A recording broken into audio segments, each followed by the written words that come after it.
Bonjour, je m'appelle David, je suis professeur de piano et aujourd'hui je vais vous apprendre à interpréter l'Adagio d'Albinoni arrangé pour piano. Voici la pièce.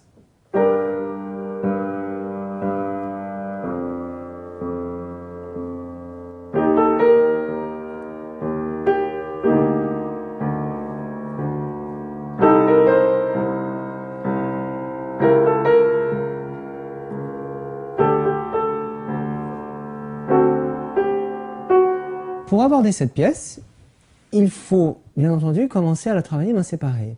En ce qui concerne la main gauche, vous allez voir que très vite on peut mémoriser 2 lignes entières de musique sans avoir à travailler longtemps.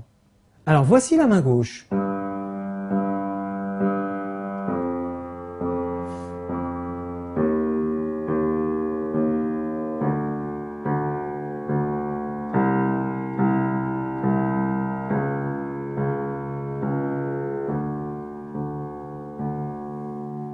Ce qu'il y a d'intéressant dans cette pièce, et dans cette main gauche tout particulièrement, c'est que les notes se suivent conjointement en descendant, de Sol jusqu'au Do, puis Do dièse et Ré.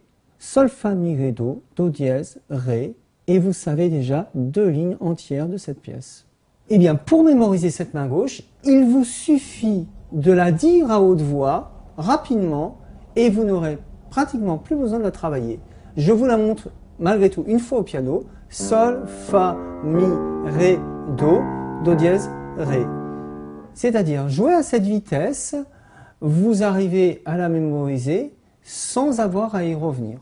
Dans cet exemple que je vous ai montré, ce qui est intéressant, c'est que on peut redire les notes à haute voix ou bien dans sa tête sans avoir à les jouer pour mémoriser l'œuvre, parfois intégralement.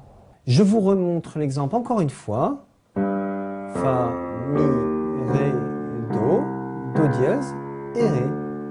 Alors en ce qui concerne le travail de main droite, on peut isoler tout de suite la mélodie, c'est-à-dire la note supérieure du morceau. Voici donc la partie supérieure de mes accords et donc qui concerne la mélodie.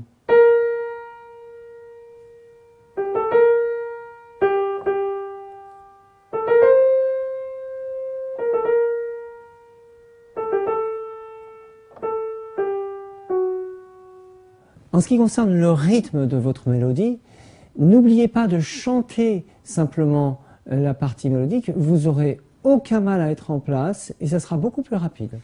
Voilà, à présent vous en savez un tout petit peu plus sur la façon d'interpréter cet arrangement du fameux Adagio d'Albinoni.